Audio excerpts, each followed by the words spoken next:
Hey, what's up everyone? Tedrick85 here, and today I'm going to be talking about Episode 12 of Book 3 of Legend of Korra, titled Enter the Void. Before I talk about the episode, I do want to apologize for taking so long to talk about the final two episodes, episodes 12 and 13.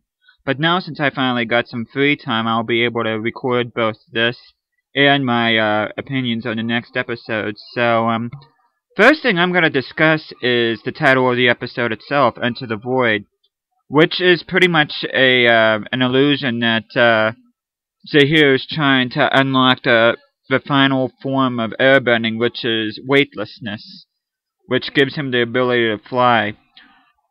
There's a very poignant part in the episode where Zahir and Plea end up having a moment together, just confessing their love with each other and that. And I did find this poignant because Zahir found out in order for him to achieve weightlessness, he has to let go of all earthly possessions and desires and that. And Plea is the love of his life, so he knows that he loves her, but at the same time, though, he does want to achieve all he can in terms of being able to master airbending. So, and you can tell how much they loved each other too, just by that one moment where they had that passionate kiss together. But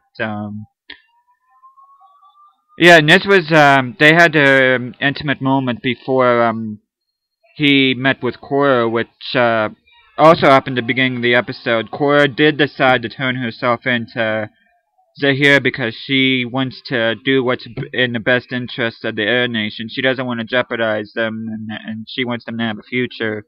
And after talking it over with Lord Zuko, she ends up deciding to turn herself in and that to Zahir.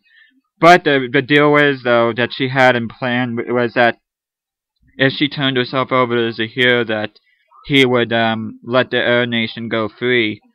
So they end up having an arrangement where Korra ends up meeting Zahir in order to turn herself in, and here he asks her to turn herself in before he let go of the Air Nation students. So as soon as Korra received word from Marco and Berlin that they were found, that she could turn herself into Zahir, but what they didn't know was that it ended up being a big trap. Here, the Air Nation that was bent over on the ground and that looked like they were held hostage were actually dummies by Ming-Hua using her water bending. And after Korra learns that Zahir was planning to double-cross her, then she ends up engaging in an intense fight, which I have to admit was awesome, considering that she was shackled both by her arms and in her legs, and she had some really awesome bending in her, and I thought she did a pretty good job. And needless to say, she wasn't by herself. She had Lin and Sui and Beifong with her and the Metal Clan forces, as well as her dad, Tonrak, which he got to show just how good of a waterbender he really is. He was able to actually keep Zahir at bay for the most part, but unfortunately, Zahir, as good of an airbender as he is, he ended up pushing Tonrak off the side of the cliff. Korra thought that he fell to his doom in that, and here she tried fighting Zahir again, but he was able to get her again. But it wasn't without a price, though, and which comes to me the most intense and shocking moment of the episode, and that is involving Plea. Well, I pretty much alluded that it was a poignant scene between Plea and Zahir at the beginning of the episode, and the reason why is because she ends up fighting Lin because she wants to distract Plea from destroying Sue. So Lin ends up fighting her head on. And just as Plea is about able to blast Lin off the side of the mountain, Sue takes off her metal vest and wraps it around Plea's head just as she's ready to combustion bend, and she ends up blowing herself up. And Zahir ends up seeing this, and what ends up happening here is that since Zahir is no longer bound to earthly desires and possessions, he finally unlocked the ability to perform flying and weightlessness. Due to it goes back to Book 2 of Avatar: Last Airbender. Remember whenever Aang was meeting that guru and he had to unlock all the chakras in order to control the Avatar state? Well, this was what Zahir was doing, but instead of controlling the Avatar state, it was a matter of mastering airbending. So, with Plea's death, he ends up flying, and he ends up apprehending Korra and taking her away in that. But as far as Tonrak, like I said a few minutes ago, it looked like he died, but he ends up being saved by a metal clan member called Kuvira, which I have to say, which I kind of have to agree with all the opinions that are going around on the internet so far, is that there's something going on with Kuvira in that, because the music was kind of, I can't say sinister, but it wasn't quite typical of what you would expect from someone that saved someone's life.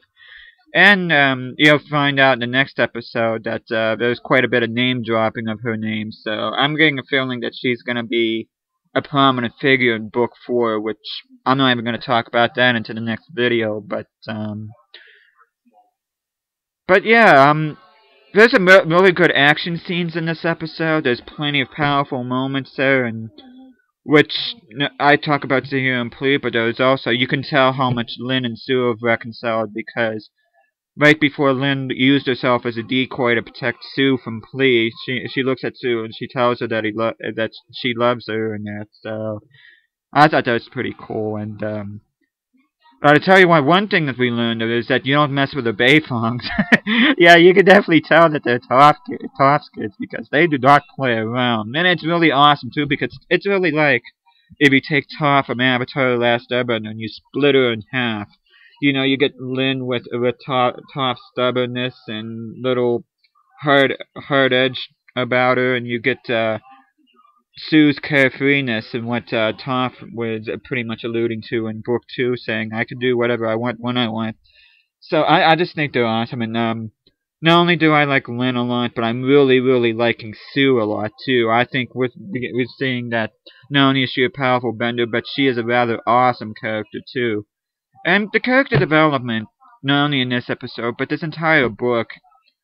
I'll tell you what, if anybody had any problems with the first 2 books before this one, I think they're going to be hard-pressed to say anything in terms of character development in Book 3, because it's been phenomenal. And even this book even gives you a chance to sympathize with the enemies a little bit, to try to see what their motives are, and see why they're doing why they're doing what they're doing, and that. Of course, by now and that, Zahir's killed people, so it's kind of hard to feel sorry for him, but yeah, it lets you look at all sides of all aspects of the Avatar world, instead of just the protagonist view on things. So I thought that was pretty interesting. So yeah, like, I don't want to say too much. I don't want to go ahead of myself, because I'm going to talk about that in my next video. But if people thought this episode was good, I think the next one is by far probably, if not the best Legend of Korra episode, one of the best episodes in the Avatar franchise. Period. I thought it was very well done, and like I keep on saying, I'll talk about in the next video on that. But this episode served as a good prelude of things to come, and that. So instead of hee-hawing and talking about that, I think I'm just going to end this video here, because I pretty much said all the major points that were to talk about here. So that's pretty much it. So thank you for watching, and tune in next time, where I'll be talking about the season finale, or I should say Book 3 finale of Legend of Korra. So thank you for watching, and see you again next time.